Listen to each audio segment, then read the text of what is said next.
Hi friends, this is Miss Medico channel, and today's video lecture is all about enterotoxin that is released by Staphylococcus aureus. We had already discussed hemolysin. Today's lecture is all about the enterotoxin. It is a toxin that is released by Staphylococcus aureus. Staphylococcus aureus जो है ये एंटेरोकोकाई release करता है।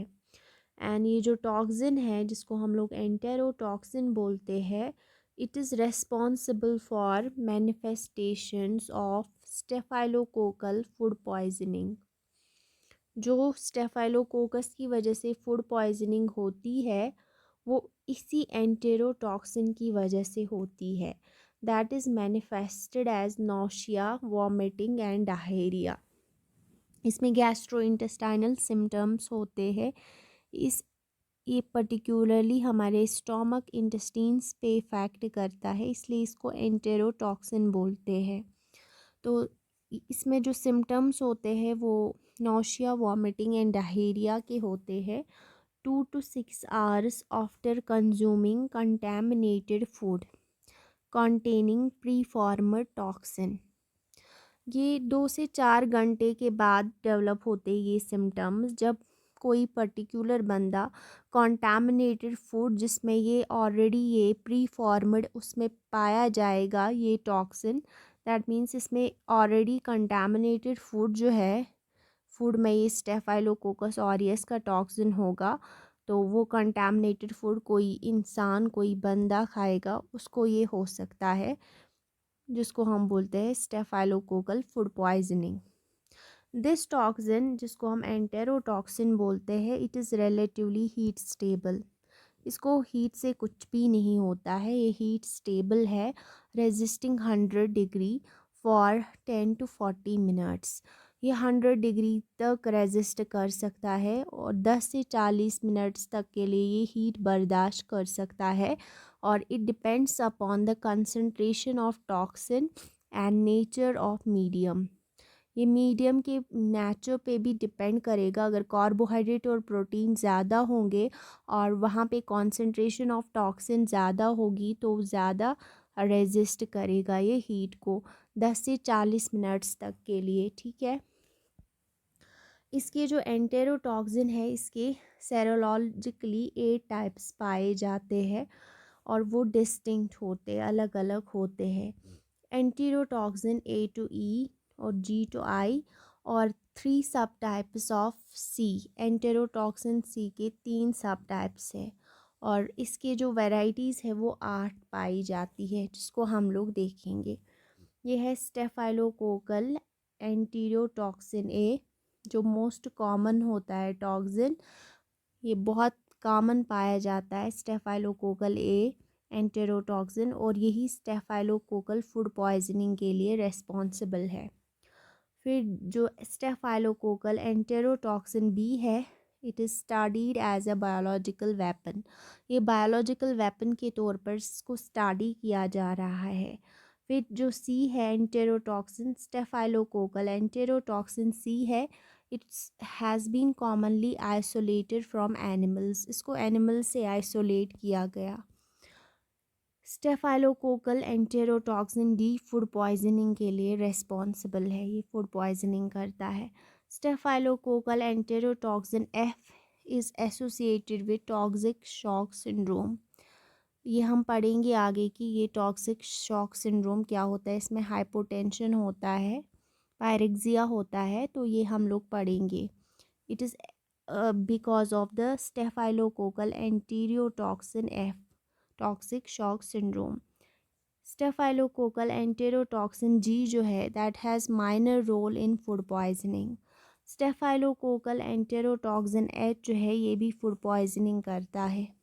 Staphylococcal enterotoxin I has minor role in food poisoning.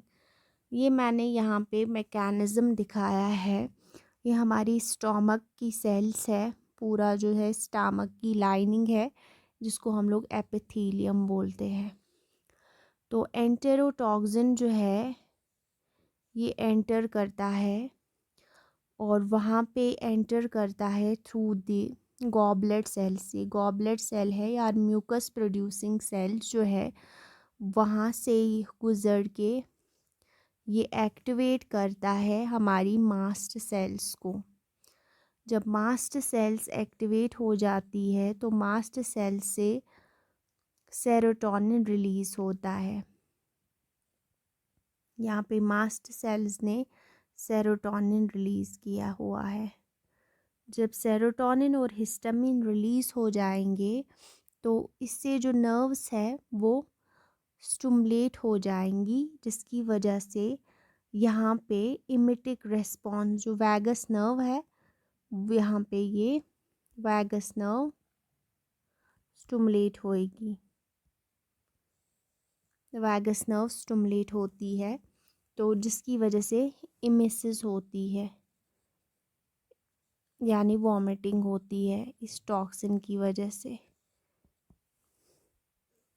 Mechanism of staphylococcal enterotoxin emetic activity as proposed by Fisher et al. in 2018। क्या होता है कि enterotoxin जो है वो एंटर करता है थ्रू द एपिथेलियम और म्यूकस प्रोड्यूसिंग गॉबलेट सेल्स। वहाँ पे the activation of mast cell leads to the release of serotonin. Serotonin stimulation of the vagus nerve provokes an emetic response. इसी की वजह से इमिशन होता है वैगस नर्व की वजह से। T cells and neutrophils are activated as well.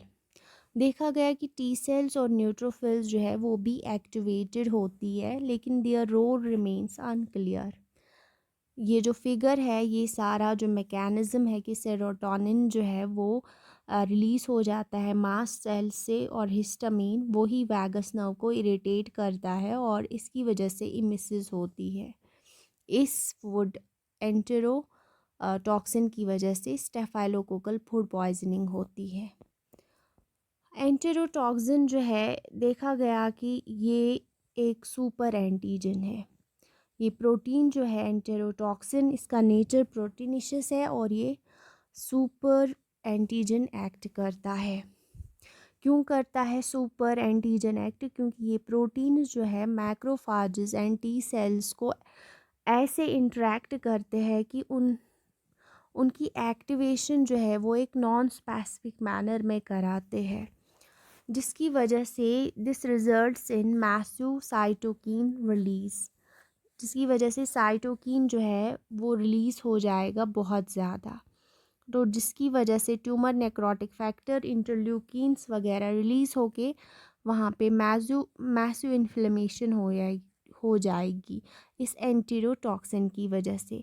अगर हम नॉर्मल सर्कमस्टेंसेस की बात करेंगे, वहाँ पे एंटीजन प्रेजेंटिंग सेल और टी सेल जो है वो इंट्रैक्ट होती है, लेकिन वहाँ पे रेस्पॉन्स जो होते हैं फ्यू सेल्स स्टिमुलेट होते हैं। लेकिन ये एंटीरोटॉक्सिन की वजह से जो है ना पूरा इम्यून सिस्टम जो है वो नॉन स्पेसिफिक मैनर में एक्टिवेट होता है और मैसिव साइटोकिन रिलीज़ हो जाता है।